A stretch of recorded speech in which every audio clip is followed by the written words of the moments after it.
Book summary. She Said, Breaking the Sexual Harassment Story That Helped Ignite a Movement by Jodi Kantor and Twohey. Key insights.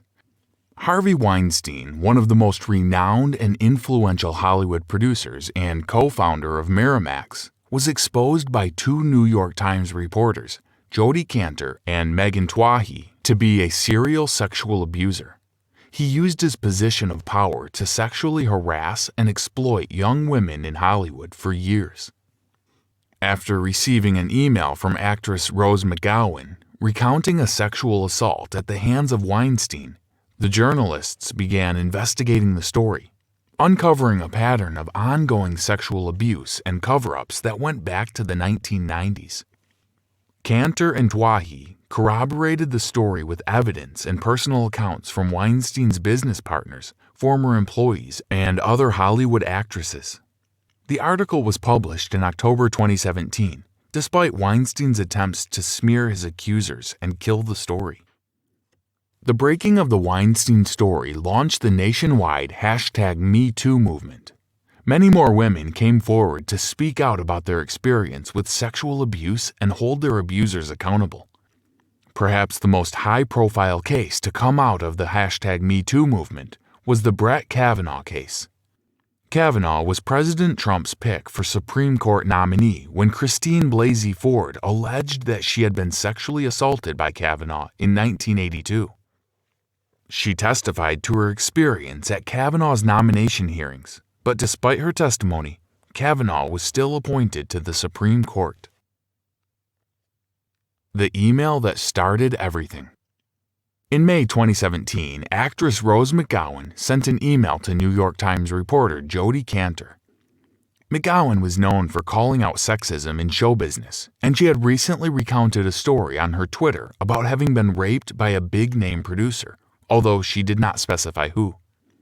Off the record, McGowan told Kantor the whole story. She recounted the details of meeting Hollywood bigwig Harvey Weinstein at the 1997 Sundance Film Festival.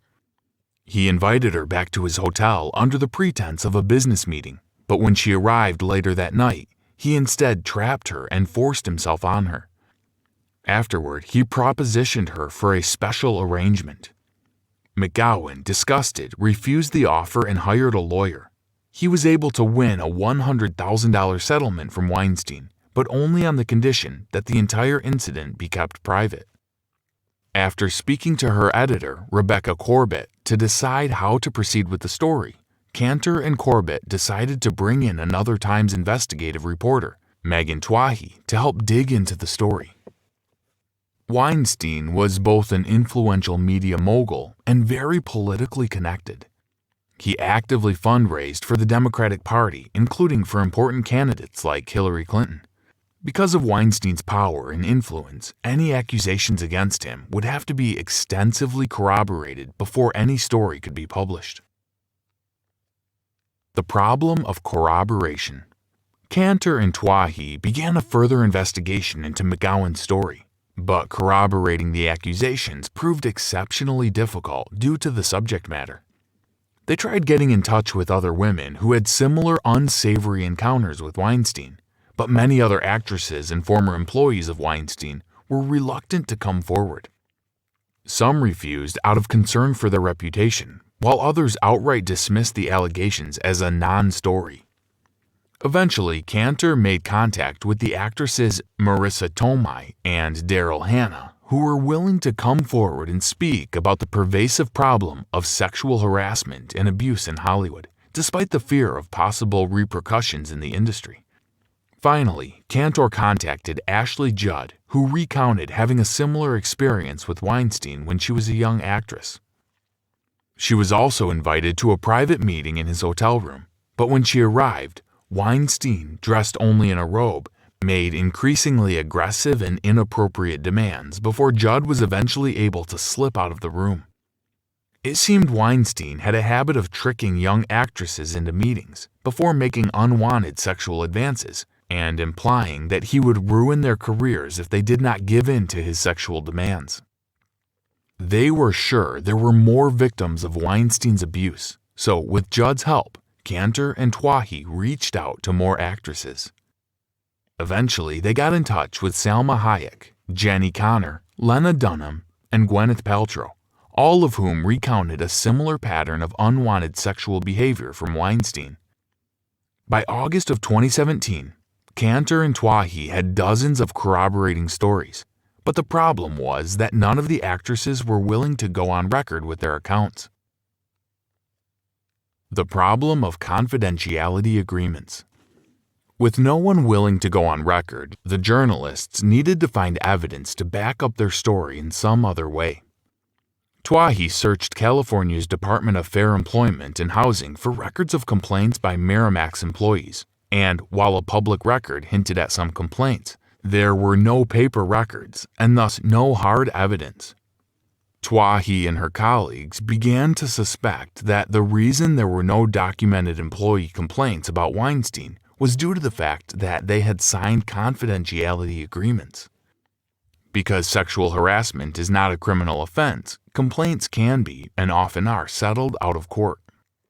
The victims receive a payout, but in exchange, companies can tack on conditions, such as demanding they agree to never speak of the accusation and turn over all the evidence they have in their possession. Confidentiality agreements were essentially a way for Weinstein to pay off his victims in exchange for silence. There were plenty of suspicious records of young women who were employed by Weinstein before they abruptly left the company with no explanation, but none of them were willing to talk to journalists. That is, until they contacted a former Weinstein employee named Zelda Perkins. She confirmed that she and another colleague, Rowena Chiu, had received inappropriate advances from Weinstein. They had hired lawyers and attempted to fight back, but they were unable to beat Weinstein's powerful legal team, and they were eventually bullied into taking the settlement and signing confidentiality agreements.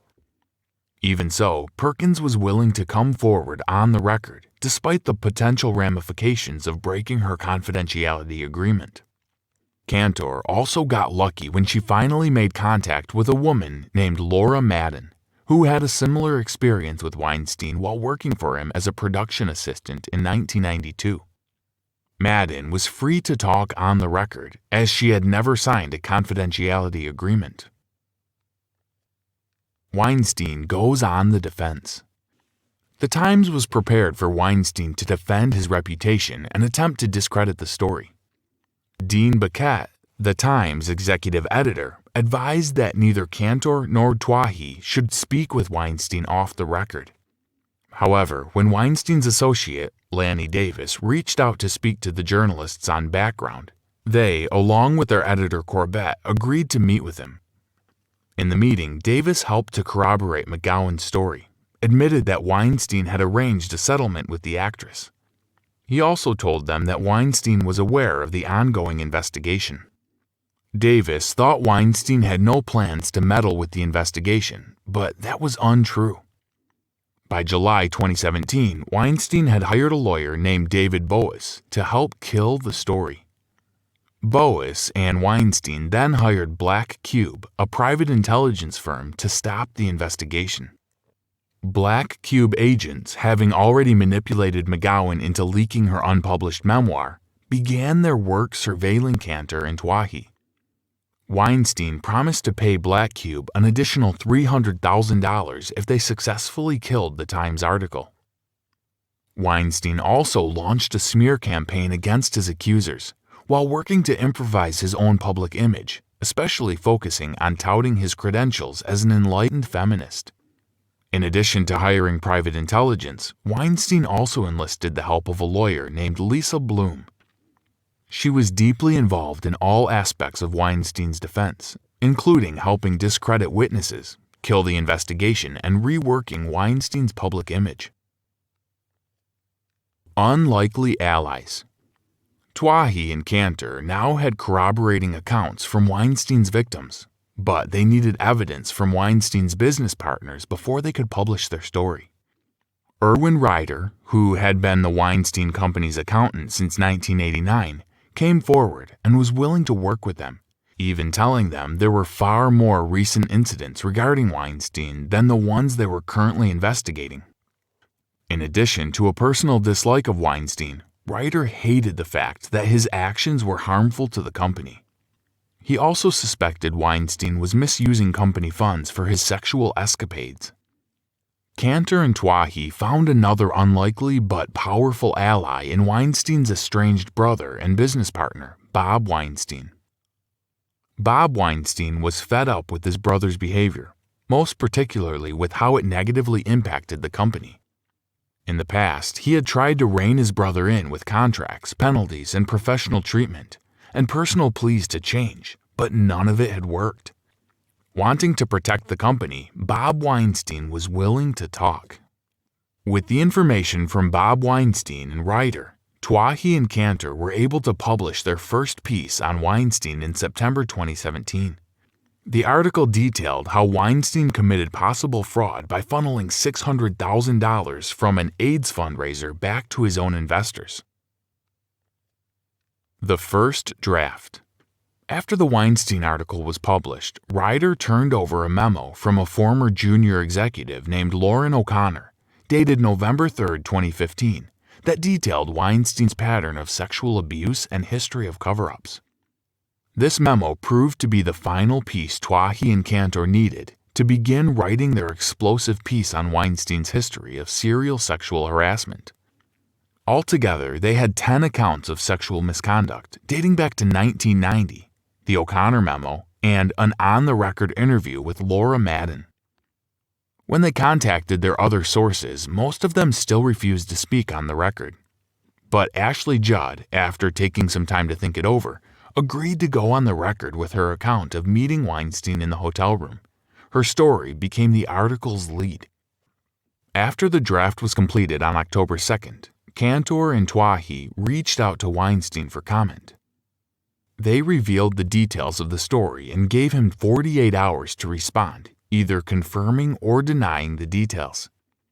The conversation was heated, with Weinstein bringing his legal team on the call, along with Charles Harder, a lawyer who specialized in bringing libel suits to media outlets.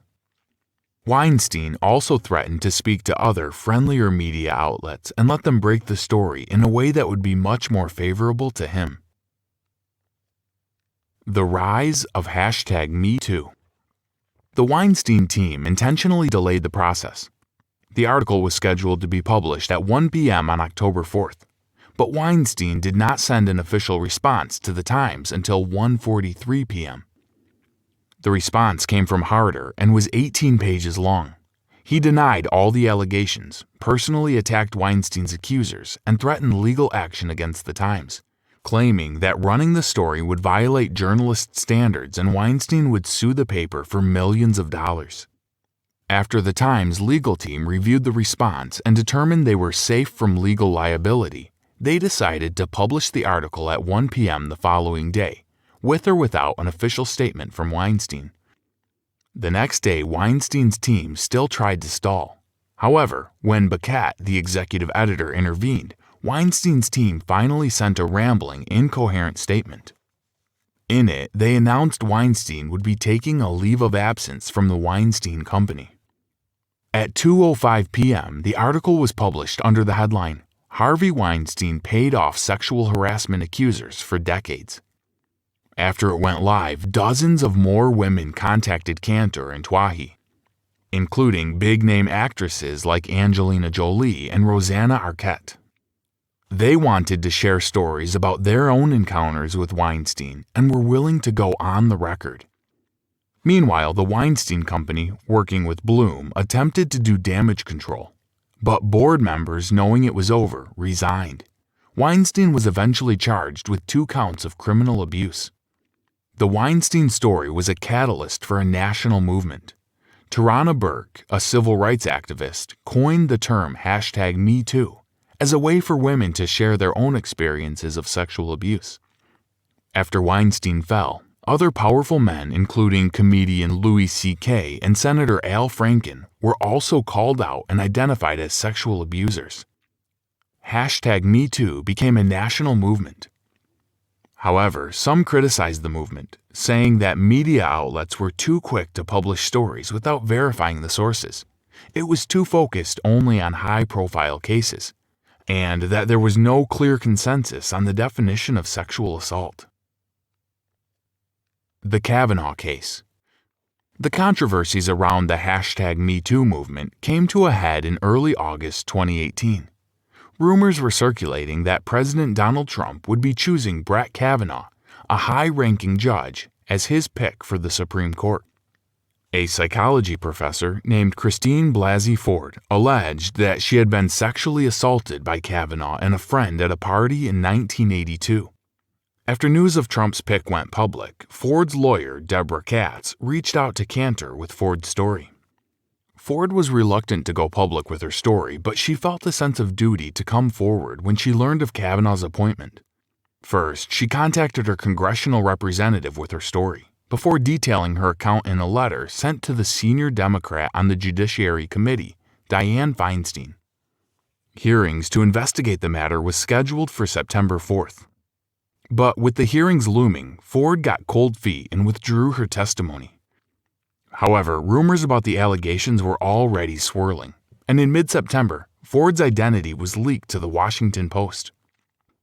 Supreme Court nominations are already contentious, and Kavanaugh's nomination was extra heated, with supporters of the #MeToo movement on one side and Republicans who were determined to appoint Kavanaugh on the other. Hearings were scheduled for September 27th, despite facing death threats and public mocking from Kavanaugh's supporters, including President Trump. Ford decided to fly to D.C. to testify. Ford began the proceedings by reading a statement outlining her experience. Then she was subjected to hours of questioning, which she answered calmly, despite the deeply personal and traumatizing nature of the questions. In contrast, Kavanaugh came off as furious and indignant, portraying himself as the victim of a smear campaign. After the hearings, Kavanaugh's nomination went through, and he was appointed to the Supreme Court. Although Ford's testimony did not block his nomination, many members of the #MeToo movement still saw her testimony as a success, saying the fact that she was able to tell her story was proof of forwarding progress. In the year after the initial Weinstein story broke, the #MeToo movement continued. Women continued to speak out about their experiences and call out abusers, from famous and successful men to ordinary perpetrators. Kantor and Twohey continued to publish stories reporting on sexual harassment and abuse. All the women who came forward had their lives changed. Ashley Judd joined the board of Time's Up, a new organization that worked to institute protections in the workplace, and took a job at Harvard. Rachel Crooks, a woman who had come forward and accused President Trump of forcibly kissing her, ran for a state legislature seat. These women had also faced public scrutiny, embarrassment, stress, and pain when they came forward with their accounts. But many also reported feeling relief and a sense of power that came with not being afraid to speak up and hold their abusers accountable. The main takeaway: New York Times journalist Kantor and Twohey broke the story of influential Hollywood media mogul Harvey Weinstein's pattern of inappropriate sexual behavior, abuse, and cover-ups that dated back to the 1990s. After months of investigation, Kantor and Twohey published the story and exposed his predatory behavior. Following publication, Weinstein was criminally charged, and the story led to even more powerful men being held accountable for their sexual misbehavior. The story mobilized women around the world to share their own stories about sexual abuse and launched the start of the #MeToo movement.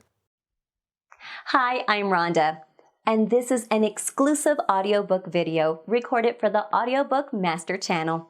Enjoy your audiobook and have fun learning. Don't forget to subscribe and hit the notification button so you'll get updated on our next upload. If you liked the video, give us a thumbs up and say your thoughts about the book we just covered. Do you want to listen to a summary or review of a book that we haven't covered in the past? Say it in the comments below or send us a message. Don't forget to check our other uploads. Enjoy listening!